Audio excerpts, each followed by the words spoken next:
Rome didn't become an empire because they were the strongest. They became an empire because they were the most obsessed. While their enemies fought for glory or land, the Romans fought with math, logistics, and a terrifying level of preparation. Whether it was a legionary preparing to march across a continent, or a gladiator preparing for a 15-minute fight to the death, the routine was the same. Strip away the human and build a weapon. Today, we were stepping inside the barracks in the Ludus to see how the greatest military machine in history prepared for the two things they did best: war and spectacle. Before a Roman soldier ever saw a blade, he saw a backpack. They weren't called Marius Mules for nothing. Every soldier carried nearly 80 pounds of gear, talking about a cooking pot, a saw, a spade, and two massive wooden stakes for a defensive wall. They didn't just train to fight, they trained to walk. 20 miles a day in full gear at a regular pace. If you slowed down, you weren't just a laggard, you were a vulnerability. The Roman preparation was built on the idea that the march was the weapon. If you could arrive at the battlefield before the enemy expected you, the war was already half won. Every single night without fail, the Roman army built a mini-fortress.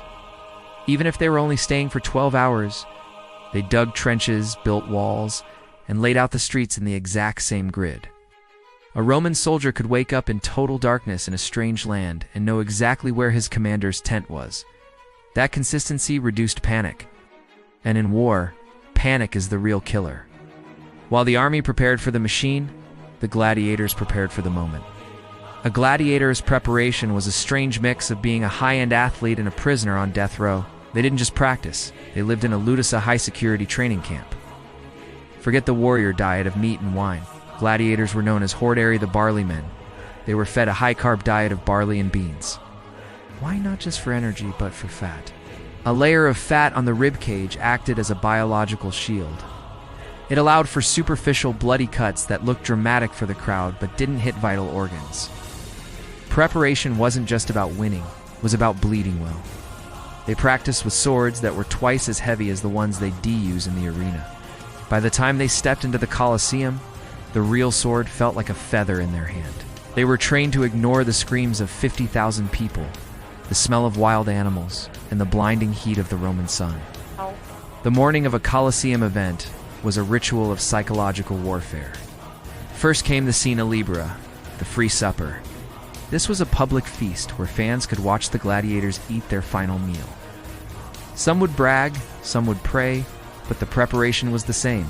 They had to show virtues, the Roman ideal of stoic courage. In the locker rooms beneath the floor, the equipment was checked by the editor, the person paying for the games. This wasn't just for safety. It was to ensure the fight was fair enough to be entertaining. If your armor was too thick, you were slow. Too thin, and the show ended too fast. Underneath the floorboards, the preparation was mechanical. Elevators, pulleys, and trapdoors were being loaded with lions and leopards. The gladiators could hear the animals scratching just feet away. They weren't just preparing to fight a man, they were preparing to survive a nightmare. Whether it was the soldiers' 20-mile march or the gladiators' Barley Diet, Rome's success wasn't a miracle. It was the result of a culture that valued the how more than the why. They prepared for the worst so they could remain the best. And while the empires have fallen and the arenas are empty, the logic remains. The battle is won long before the first sword is drawn.